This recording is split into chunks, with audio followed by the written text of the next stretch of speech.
നമസ്കാരം, എല്ലാവർക്കും പുതിയൊരു വീഡിയോയിലേക്ക് സ്വാഗതം. ഇന്ന് നമ്മൾ ഹെൽത്തി ആയിട്ടുള്ള വേറൊരു സിമ്പിൾ സ്നാക്കിന്റെ റെസിപ്പി ആയിട്ടാണ് വന്നിട്ടുള്ളത്. അപ്പോൾ ഇതെങ്ങനെയാണ് തയ്യാറാക്കുന്നതെന്ന് നമുക്കൊന്ന് കണ്ടു നോക്കാം. അപ്പോൾ എല്ലാ പ്രാവശ്യവും പറയുന്ന പോലെ എല്ലാവരും ഈ വീഡിയോ ഒക്കെ കണ്ട് ഇഷ്ടമാവുകയാണെങ്കിൽ ഒന്ന് ലൈക്കും ഷെയറും സബ്സ്ക്രൈബും ഒക്കെ ചെയ്തൊന്ന് സപ്പോർട്ട് ചെയ്യുക. എങ്കിൽ മാത്രമേ ഇതെല്ലാവർക്കും ഇഷ്ടമാവുന്നുണ്ടോ ഇല്ലയോ എന്നൊക്കെ എനിക്കൊന്ന് മനസ്സിലാക്കാൻ പറ്റത്തുള്ളൂ. അപ്പോൾ നമുക്ക് എങ്ങനെയാണ് ഈ റെസിപ്പി തയ്യാറാക്കുന്നതെന്നൊന്ന് കണ്ടു നോക്കാം. അപ്പൊ ഇതിനായിട്ട് നമുക്ക് വേണ്ടിയത് കുറച്ച് പരിപ്പ് വർഗ്ഗങ്ങളാണ്. അതിനായിട്ട് ഞാനിവിടെ കുറച്ച് ചെറുപയർ, കുറച്ച് വൻപയർ, കുറച്ച് മുതിരയും ഉണ്ട് കേട്ടോ. അതൊന്ന് വെള്ളത്തിലിട്ട് കുതിർത്ത ശേഷം ഞാൻ കുക്കറിൽ ഒരു വിസിൽ കൊടുത്ത് നന്നായിട്ടൊന്ന് വേവിച്ചൂടി എടുത്തിട്ടുണ്ട്. വേവിച്ചെടുത്ത ശേഷം അത് ഞാനൊരു കടായിലിട്ട് നന്നായിട്ടൊന്ന് ചൂടാക്കി അത് നന്നായിട്ട് പറ്റുന്നത്ര ഒന്ന് ഉടച്ചെടുത്തിട്ടുണ്ട്. ഉടച്ചെടുത്ത ശേഷം അതിനകത്തേക്ക് കുറച്ച് ചിരകിയ തേങ്ങ കൂടി ചേർത്ത് കൊടുക്കാം. എന്നിട്ട് അതും കൂടെ നന്നായിട്ട് ഇതുമായിട്ടൊന്ന് ഇളക്കി മിക്സ് ചെയ്ത് എടുക്കുക. എന്നിട്ട് നന്നായിട്ട് പറ്റാവുന്ന അത്രയും ഇളക്കി മിക്സ് ആക്കി ആ പയറൊക്കെ എത്രത്തോളം നമുക്ക് ഉടച്ചെടുക്കാവോ അത്രത്തോളം ഒന്ന് ഉടച്ചെടുക്കാം. ഇനി അതിനകത്തേക്ക് നിങ്ങൾക്ക് ഏലക്കയുടെ ഒക്കെ രുചി ഇഷ്ടമാണെങ്കിൽ ഒരല്പം ഏലക്ക കൂടി പൊട്ടിച്ചിട്ട് കൊടുക്കുക. ഞാനിവിടെ ഒരു 2 ഏലക്ക പൊളിച്ച് അതിനകത്ത് കുരുവിട്ട് കൊടുത്തിട്ടുണ്ട്. എന്നിട്ട് പിന്നെയും അതെല്ലാം കൂടെ നന്നായിട്ട് ഇളക്കി യോജിപ്പിച്ചെടുക്കുകയാണ്. ഇനി നമുക്ക് വേണേച്ചാൽ മധുരത്തിന് പഞ്ചസാര ഉപയോഗിക്കാം, അല്ലെങ്കിൽ ശർക്കര ഉപയോഗിക്കാം. ഞാനിവിടെ ശർക്കരയാണ് ഉപയോഗിക്കുന്നത്. അപ്പൊ നിങ്ങൾക്ക് ആവശ്യത്തിന് എത്രത്തോളം മധുരം വേണോ അതിന് അത്യാവശ്യത്തിനായിട്ട് നന്നായിട്ട് ഞാനിവിടെ പൊടിച്ച ശർക്കരയാണ് എടുത്തിട്ടുള്ളത്.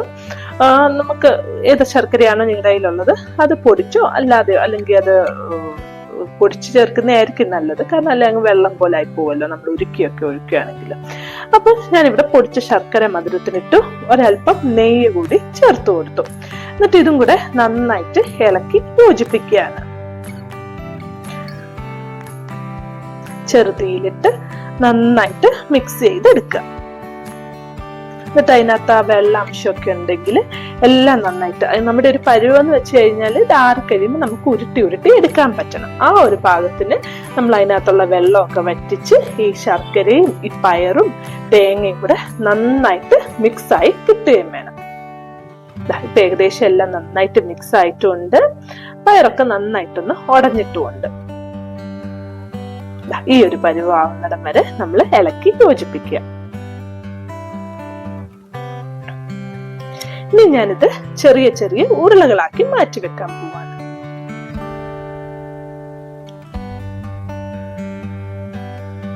ഇങ്ങനെ ചെറിയ ചെറിയ ഉരുളകളാക്കി എടുക്കും.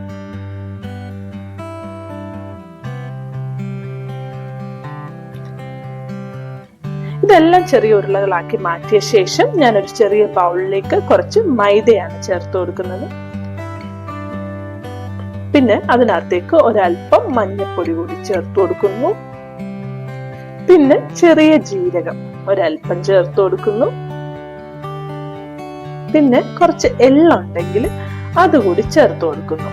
ഞാനൊരല്പം രുചിക്ക് ഉപ്പ് കൂടി ചേർത്ത് കൊടുത്തു. ഞാൻ എള്ള് ചേർത്ത് ഇതിനെ നന്നായിട്ടൊന്ന് മിക്സ് ചെയ്തെടുക്കാം. അപ്പൊ പൊടി എടുക്കേണ്ട അളവെന്ന് വെച്ച് കഴിഞ്ഞാല് അത് നമുക്ക് ഈ ഉരുളകളെല്ലാം അതൊന്ന് എന്താ പറയാ അതിനകത്തൊരല്പം വെള്ളം കൂടെ ഒഴിച്ച് കലക്കി കഴിയുമ്പോൾ ഈ ഉരുളകളെല്ലാം മുക്കാൻ വേണ്ടി പരുവത്തിന് ആവശ്യത്തിന് എത്രത്തോളം ഞാനിപ്പോ ഇവിടെ ഒരു 2.5 ടേബിൾ സ്പൂൺ മൈദപ്പൊടിയായിരുന്നു ചേർത്ത്. അതിനകത്തേക്കിന് ഞാനൊരല്പം വെള്ളം ഒഴിച്ച് അത് കലക്കിയെടുക്കാണ്. കലക്കിയെടുക്കുമ്പോൾ അത് ഒത്തിരി അങ്ങ് ലൂസായി പോവാണ്ട് പ്രത്യേകം ശ്രദ്ധിക്കണം. ഒത്തിരി കട്ടിയായി പോയാലും നമ്മൾ ഉരുട്ടി വെച്ചിരിക്കുന്നതിലേക്ക് മുക്കാൻ പാടായിരിക്കും. അപ്പം ഒത്തിരി ലൂസും ഒത്തിരി തിക്കും അല്ലാത്ത രീതിയിൽ ഒരല്പം വെള്ളം ഒഴിച്ച് നമ്മളത് കലക്കിയെടുക്കണം. ഈ ഒരു പരുവത്തിൽ ഒത്തിരി ലൂസും ആവാൻ പാടില്ല, എന്നാൽ ഒത്തിരി അങ്ങ് കട്ടിയും ആവാൻ പാടില്ല. ഇനി ഞാൻ ഒരു കടായി അതിനകത്തൊരല്പം എണ്ണയും കൂടി ഒഴിച്ച് അടുപ്പത്ത് വെച്ചു. എണ്ണ നന്നായിട്ടൊന്ന് ചൂടായി കഴിയുമ്പോൾ നമ്മൾ ഉരുട്ടി വെച്ചിരുന്ന പയറ് ഈ ബാറ്ററിനകത്ത് മുക്കി ചൂടായ എണ്ണയ്ക്കകത്തേക്ക് ഇട്ട് കൊടുക്കാം.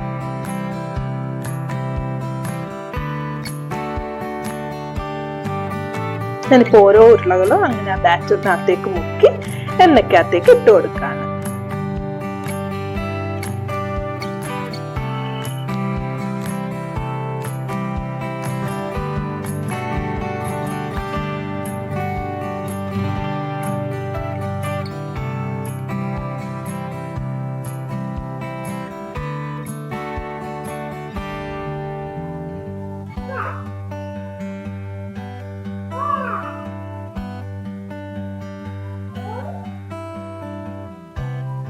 ഏകദേശം എല്ലാ ഉരുളകളും ഞാൻ ആ ബാറ്ററിൽ മുക്കി എണ്ണയ്ക്കകത്ത് ഇട്ടിട്ടുണ്ട്. ഇനി ഒരു സൈഡ് നന്നായിട്ട് മൂത്ത് വരാൻ വേണ്ടി വെയിറ്റ് ചെയ്യുക. ഒരു 5 മിനിറ്റിനുള്ളിൽ അത് മൂത്ത് കഴിയുമ്പോൾ നമ്മൾ തിരിച്ചിട്ട് അടുത്ത സൈഡ് കൂടി അതേപോലെ മൂപ്പിച്ചെടുക്കുക.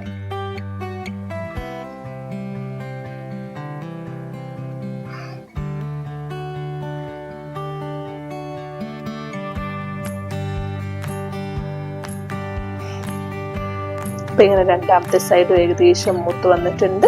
ഇനിയിപ്പോൾ നമുക്കിതൊരു സെർവിങ് പ്ലേറ്റിലേക്ക് മാറ്റി കഴിഞ്ഞാൽ നമ്മുടെ സിമ്പിൾ ആൻഡ് ഹെൽത്തി ആയിട്ടുള്ള സ്നാക്ക് റെഡി ആയിട്ടുണ്ട്. അപ്പൊ എല്ലാവരും ഇതൊന്ന് തയ്യാറാക്കി നോക്കുക. കുട്ടികൾക്കൊക്കെ സ്കൂളിൽ സ്നാക്ക് ബോക്സിൽ ഇട്ട് കൊടുക്കാൻ പറ്റിയ ഒരു റെസിപ്പിയാണ്. അപ്പൊ എല്ലാവരും കണ്ടു നോക്കി അഭിപ്രായങ്ങളും പറയുക. ഇഷ്ടമായ ലൈക്കും ഷെയറും സബ്സ്ക്രൈബും ഒക്കെ ചെയ്തൊന്ന് സപ്പോർട്ട് കൂടി ചെയ്യുക. അപ്പൊ എല്ലാവർക്കും അടുത്തൊരു വീഡിയോയുമായി കാണുന്നിടം വരെ എല്ലാവർക്കും ശുഭദിനം. ബൈ.